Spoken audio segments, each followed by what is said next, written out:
అందరికీ నమస్కారం. రాధారమణం. తెలుగు ఆడియో నవలకి స్వాగతం. ముందుగా నా ఛానల్‌ని సబ్స్క్రైబ్ చేసుకోండి. అలానే హైప్ చేయండి. అలానే లైక్ కూడా చేసేయండి.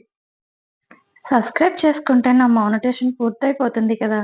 ఎవరైనా సబ్స్క్రైబ్ చేసుకోకపోతే త్వరగా చేసేసుకోండి. అలానే లాస్ట్‌న మీకొక ట్విస్ట్ ఉంది. చూసేయండి మరి.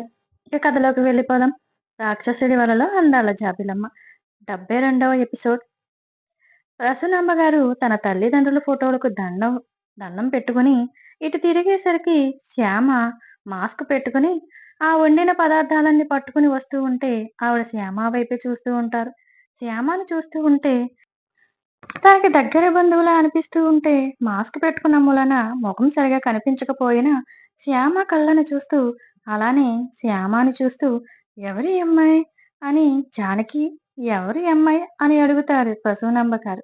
అక్కడే ఉన్న వసుధ కల్పించుకుని అత్తయ్య గారు మన ఇంటి కొత్త పని మనిషి అని ఎటకారంగా చెబుతుంది. ఆ మాటలకి ఆవిడ అక్కడున్న జానకమ్మ సుగుణ గారు వసుధని కొట్టేటట్టు చూస్తూ ఉంటారు. కానీ శ్యామ మొఖంలో ఏ భావన ఉండదు.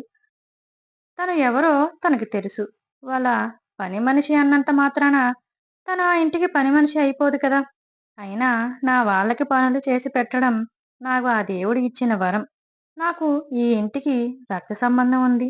ఎవరు ఏమన్నా నేనెందుకు పట్టించుకోవాలి అని తనకి తనే సర్ది చెప్పుకుంటూ తన తల్లి ఆ ఇంటి బిడ్డ అని తెలిసినప్పుడే ఎవరు ఏమన్నా కూడా పట్టించుకోకూడదు అని అందరూ నా వాళ్ళే అని నిర్ణయించుకుని తన పని తను చేసుకుంటూ ఎవరి మీద ప్రేమను పెంచుకోకుండా అందరికీ దూరంగా ఉంటూ అందరి దృష్టిలో పడకుండా మాస్క్ పెట్టుకుని ఎందుకంటే తన రూపం చూస్తే ఎవరైనా గుర్తుపట్టేస్తారని తన పని తను చేసుకుంటూ పోతూ ఉంటుంది శ్యామ. అందుకే వసుధ గారు అలా అన్నా తనకి పెద్ద బాధగా అనిపించదు. శ్యామ ఆవిడ అన్నవి ఏవీ పట్టించుకోకుండా ప్రసూనమ్మ గారిని కళ్ళతోటే చూస్తూ చిన్న చిరునవ్వు నవ్వి వంటగదిలోకి వెళ్ళిపోయి అన్నీ తెచ్చి అక్కడ సర్దుతూ ఉంటుంది. ప్రసూనమ్మ గారు శ్యామను చూస్తూ నమ్మలేనట్టు అవునా, తనని చూస్తుంటే పని మనిషిలా లేదే అని తన దగ్గరికి వెళ్తుంటే ఈలోగా రుద్రప్రతాప్ గారు బయట నుండి లోపలికి వస్తూ తన మేనత్తను చూసినా పలకరించకుండా కోపంగా ఆవిడ వైపు చూసి వెళ్ళి ఆ పూజ దగ్గర నిలబడతారు. ప్రతాప్ గారి కోపం ఆవిడికి తెలుసు. ఎందుకంటే ఈ రోజు కేశవ జైలుకు వెళ్ళాడంటే తన చిన్న మనవడు గుణ. అవును, తన మనవడే గుణ. కర్ణ పెద్ద మనవడు. తన కూతురు కొడుకులు. ఆవిడకి గుణ గురించి అంతా తెలుసు. తన తండ్రి వల్ల అలా చెడిపోయాడని ఆవిడ బాధపడని రోజు ఉండదు. అందుకే వచ్చిన వెంటనే ఏమీ తెలియనట్టు మా నాన్నగారు ఏరి అని కేశవుని కావాలని అడుగుతూ ఉంటారు. ఎందుకంటే జానికమ్మ నోటి వెంట ఏమొస్తుందో వినాలని. ఆవిడ ఏ కోపం చూపించకపోయేసరికి ఆవిడ అలానే జానకి మొహంలోకి చూస్తూ ఉంటారు. జానకమ్మ ఎప్పుడు ఎలా ఆవిడతో ఉంటుందో అలానే ఈ రోజు కూడా అదే ఆప్యాయత కనిపిస్తూ ఉండేసరికి జానకమ్మ మనసు తెలుసు కాబట్టి ఆవిడ మారు మాట్లాడకుండా ఉండిపోతారు. ప్రతాప్ గారు కోపంలో ఉండడం ఆవిడకి పెద్ద బాధ లేదు. ప్రసూనమ్మ గారు ఆ ఇంటి ఆడపడుచుగా అందరూ కూడా చాలా ప్రేమగా చూసుకుంటారు. కానీ ఆవిడ మనవడి వల్లే ఊరిలో ఇన్ని అరాచకాలు జరుగుతున్నాయని ఆవిడకి తెలియనివ్వరు. తెలిస్తే తట్టుకోలేరు. కానీ ఆవిడ యాత్ర నుండి రాగానే తన కొడుకు పక్కన అంటే మొన్న కర్ణకి మేనమామ. తన కొడుకు పక్కన గుణ అలా కోమాలో ఉండడాన్ని గల కారణం కూతురి ద్వారా అన్నీ తెలుసుకుని కేశవ మంచి శిక్షనే వేశాడు అని కేశవ ఊరికి పట్టిన పీడ పోయిందని అనుకుంటూ తన అల్లుడు, తన మనవడు ఎంత ప్రమాదకరమైన మనుషుల్లో ప్రసూనాంబ గారికి తెలుసు. ఎంత చేసినా ఆవిడ మాట లెక్క చెయ్యరు. అందుకే కేశవ గుణాన్ని ఆ పరిస్థితికి తెచ్చిన ఆవిడలో మనవడి పట్ల ఎంత బాధ కూడా కలగదు. జాలి అనేది కూడా రాదు. కానీ కేశవ్ అంటే తన తండ్రి గారే. మళ్ళీ పుట్టినందుకు కేశవ రూపంలో చూసుకుంటూ సంవత్సరానికి ఒకసారి ఆ ఆర్థికం రోజు వచ్చి కేశవుని కంటి నిండుగా చూసుకుని తానే భోజనం వడ్డించి మురిసిపోతూ నాన్నగారు ఈ కూర వేసుకోండి అని వడ్డిస్తూ సాయంత్రం అయ్యేసరికి ఇంటికి తిరిగి వెళ్ళిపోతారు. మళ్ళీ ఆ రోజు కోసం ఎదురు చూస్తూ ఉంటారు ప్రసూనాంబ గారు. ఎందుకంటే ఆ ఇంట్లో వాళ్ళందరితో ఒక్కరోజు గడిపిన క్షణాలు సంవత్సరం సరిపడగా జ్ఞాపకాలను తీసుకుని వెళ్తారు. అలా ఈరోజు కేశవ్ అక్కడ లేకపోవడంతో తన మనవడి వల్లే జైలుకు వెళ్ళడం ఆవిడకి చాలా బాధగా అనిపిస్తూ ఉంటుంది. కానీ తప్పదు. కొన్నిసార్లు పరిస్థితులు అనుభవించాలి అనుకుంటూ ఉంటారు. ఆ ఇంట్లో అందరూ కూడా ప్రేమగా పలకరిస్తూ ఎవ్వరు కూడా ఆమెని బాధపడేలా మనసు నొచ్చుకునే మాటలు మాట్లాడరు. అలా మాట్లాడితే కేశవ ఊరుకోడు. ఆవిడ గురించి ఆ ఇంట్లో వాళ్ళందరికీ తెలుసు. అందుకే ఎవ్వరు కూడా ప్రసూన అమ్మగారిని దూషించేలా మాట్లాడడం గాని, అగౌరవపరచడం గాని చెయ్యరు.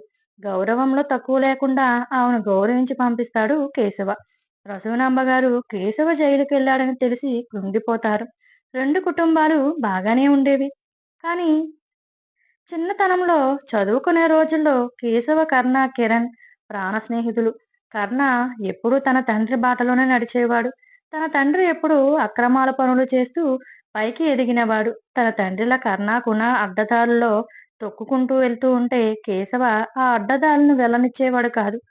కేశవ అడ్డం వస్తున్నాడని కర్ణ తన స్నేహాన్ని విడిచిపెట్టుకుని తన తండ్రితో చేరి తన పనులు తన తండ్రితో, తమ్ముడితో కలిసి ఇంకా ఎక్కువగా విదేశాలలో ఉన్న ముఠాతో కలిసి మారక ద్రవ్యాలు ఇండియాకు ఎగుమతులు చేయడం చేసేవాడు కర్ణ. ఆ ముఠాకి గుణ ఆడపిల్లల్ని కిడ్నాప్ చేసి ఆ విదేశాలకే అమ్మేసేవాడు. కర్ణ ఆ విషయం తెలిసినా కూడా గుణకి అడ్డు చెప్పేవాడు కాదు. అలా ఆ అక్రమాలు కేశవ అడ్డు వస్తున్నాడని కేశవ మీద పగను పెంచుకుంటాడు కర్ణ. అలా వాళ్ళిద్దరి మధ్యన స్నేహం వైరంగా మారి పచ్చగడ్డి వేస్తే బగ్గుమనే అంత ద్వేషం పెరిగిపోతుంది వాళ్ళిద్దరి మధ్యలో. అందుకే కేశవుని ఎలాగైనా చంపేయాలన్నంత పగ పెంచుకుంటాడు కర్ణ. కర్ణ కేశవ మీద తన కుటుంబాన్ని తన నాశనం చెయ్యాలన్న కసితో తన కుటుంబానికి దూరంగా ఉంటాడు కర్ణ. కానీ ఆ విషయాలేవి ప్రసూనాంబ గారికి తెలియదు. కర్ణ అంటే వల్లమానిన ప్రేమ. ప్రసూనాంబ గారికి కర్ణ గురించి తెలిసిన మరుక్షణం ఆవిడ ప్రాణాలు వదిలేసినా వదిలేస్తుంది. తన కూతురికి తెలిసిన ఆవిడతో ఏ విషయాలు పంచుకోదు. గుణ వల్ల కేశవ జైలుకు వెళ్ళాడని అనుకుంటుంది ఆవిడ. కానీ అసలు కారణం కర్ణ అని ఆవిడకి తెలియదు. తెలిస్తే ఏమైపోతారో, కేశవ ఇంట్లో వాళ్ళు ఎవరైనా తనని ప్రశ్నిస్తారేమో అని అనుకుంటుంది. కానీ అక్కడ అందరి ప్రేమ అభిమానాలు చూస్తూ ఉంటే ఆవిడ కళ్ళల్లో నీళ్లు తిరుగుతూ ఉంటాయి. ప్రతాప్ గారు మాట్లాడకపోవడంతో ఎలా ఉన్నావు ప్రతాప్? ఈ అత్త మీద కోపమా అని అడుగుతుంది ప్రసూనాంబ. నీ మీద నాకు కోపం ఎందుకత్తా అని చెప్పి ఆయన మౌనంగా ఉంటారు. ఆయన మౌనంగా ఉండేసరికి ఏమీ మాట్లాడలేక పూజ జరుగుతూ ఉంటే చూస్తూ ఉండిపోతుంది. అలా రుద్రకేశవ శ్యామసుందరమ్మ గారి ఆర్తికం పూర్తి చేస్తారు. ప్రసూనాంబ గారు ఇంట్లో అందరితో సంతోషంగా గడిపి సాయంత్రమే తమ ఇంటికి వెళ్ళిపోతారు. శ్యామ ఎవరికీ కనపడకుండా వంటగదిలో నుండి బయటికి రాదు. బహుశా అందుకే ఆవిడ శ్యామని చూడలేకపోయారేమో. అందరూ అలా భోజనాలు చేసిన తర్వాత మళ్ళీ మళ్ళీ శ్యామకి పనులు మొదలు. ఇక్కడ సుకన్య, జమున శ్యామ ఆ ఇంటి పని మనిషి కింద సెటిల్ అయిపోయిందని, శ్యామ గురించి ఆలోచించుకోవలసిన అవసరం లేదని అనుకుంటూ ఉంటారు. నారాయణ గారికైతే శ్యామను చూస్తే చాలా బాధగా కడుపు తరుక్కుపోతూ ఉంటుంది. ఎలా పెరిగిన పిల్ల ఎలా పెరుగుతుంది? అసలు దేవుడు ఎందుకు మంచి వాళ్ళకి ఇలా కష్టాలు పెడతాడని ఆయన బాధపడుతూ ఉండడం తప్పితే ఏమీ చేయలేని పరిస్థితి. వసుధ, చందన, పరశురాంకు కూడా శ్యామని చూస్తూ అలానే అనుకుంటూ ఉంటారు. అలా ఆ రోజు గడిచిపోతుంది. అలా అందరూ కాలేజీకి వెళ్తూ వస్తూ అలా చదువులు కొనసాగిస్తూ ఉంటారు. సుకన్య ఇక కేశవ రానంతసేపు శ్యామ ఆ ఇంట్లో పని మనిషే అని ఫిక్స్ అయిపోతుంది సుకన్య. ఇంకా తనకి ఏ గోల లేదు. రోజులు అలా సాగిపోతూ ఉంటాయి. పృథ్వీ అంకితకి ఏదైనా లెటర్ ఇవ్వాలని అనుకుంటే సుకన్యకిస్తాడు. సుకన్య ఆ లెటర్ తీసుకుని శ్యామ బ్యాగ్ తీసి శ్యామకు తెలియకుండా అందులో ఆ లెటర్స్ ని పెట్టేస్తుంది. పృథ్వీ ఇచ్చిన లవ్ లెటర్ ని అంకితకి సైగ చేసి శ్యామ బ్యాగ్ లో పెట్టాను, ఇంటికి వెళ్ళాక తీసుకో అని చెప్పేది. అంకిత కూడా ఇదేదో బాగానే ఉంది అని అనుకుని ఇంటికి వెళ్ళిన వెంటనే తీసుకోవాలి అని అనుకుని శ్యామ కోసమే ఎదురు చూస్తూ ఉండేది అంకిత. శ్యామ కాలేజీ నుండి కేశవి ఇంటికి వెళ్ళి అక్కడ పనులు చక్కబెట్టి నారాయణ ఇంటికొచ్చేది. అలా అందరూ కాలేజీ నుండి ఇంటికి రావడంతో అంకిత శ్యామ వంటగదిలో పనులు చేసుకుంటూ ఉండేసరికి తనని మాటల్లో పెట్టి శ్యామకి తెలియకుండా తన బ్యాగులో ఉన్న లెటర్ని తీసుకుని తన గదికి వెళ్ళిపోయి చదువుకుంటూ ఉండేది. అలా అంకిత పృథ్వీకి ఏదైనా లెటర్ రాసి ఇవ్వాలనుకున్నా శ్యామకి తెలియకుండా తన బ్యాగ్‌లోనే పెట్టేది. కాలేజ్‌కి వెళ్ళిన తరువాత సుకన్య శ్యామని మాటల్లో పెట్టి, ఆ బ్యాగ్‌లో లెటర్‌ని తీసి పృథ్వీకి ఇచ్చేది. అలా ఆ లెటర్‌లు శ్యామ బ్యాగ్‌లోనే ఒక పోస్ట్ డబ్బా కింద వాడుకునేవారు. అలా సాగుతూ ఉండేది. కొన్ని లెటర్స్ శ్యామ బ్యాగ్‌లోనే ఉండిపోయాయి. శ్యామ ఆ పనులు చేయాలనే హడావిడిలో ఆ బ్యాగ్‌ని సరిగ్గా పట్టించుకునేది కాదు. అయితే ఇంటి దగ్గర చందనకి కూడా అంకితకి లెటర్లు వస్తున్నాయన్న విషయం తెలుసు. అవి శ్యామ బ్యాగ్‌లో పెట్టిన లెటర్లని అంకిత తీస్తూ ఉన్నప్పుడు చందన చూస్తుంది. అంకిత చదివిన తరువాత ఆ లెటర్స్‌ని తనకి తెలియకుండానే ఆ లెటర్స్‌ని పట్టుకొచ్చి శ్యామకి తెలియకుండా శ్యామ బ్యాగ్‌లోనే పెట్టేసేది. ఎప్పుడో ఒకప్పుడు శ్యామని ఈ లెటర్‌లే ఈ లెటర్ల ద్వారానే ఇరికించేసి శాశ్వతంగా బయటకు గెంటేయాలనే కుట్రతో చందన అలా చేస్తూ ఉండేది.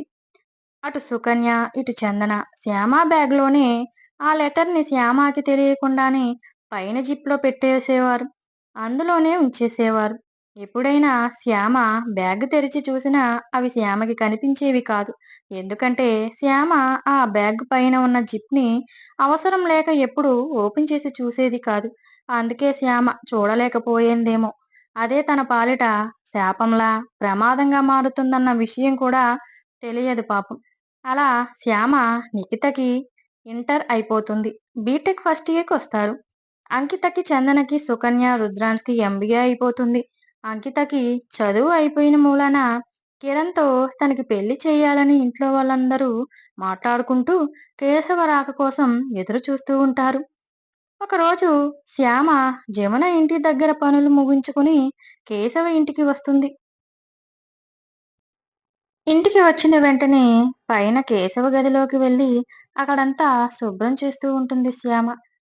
ఆదమరుపుగా గుమ్మం వైపు చూసేసరికి కేశవ డోర్ కానుకుని తన వైపే చూస్తున్నట్టు అనిపిస్తూ ఉండేసరికి ఉలిక్కిపడి అటువైపుకు చూస్తుంది శ్యామ. కానీ అక్కడెవరూ కనిపించరు. కానీ తన గుండె దడ అమాంతం పెరిగిపోతూ ఉంటే తన పనులన్నీ పక్కన పెట్టి తన గుండె మీద చెయ్యి వేసుకుని కొంచెం భయంగా అనిపించి ఆ గదిని మొత్తం ఒక్కసారి చూస్తుంది.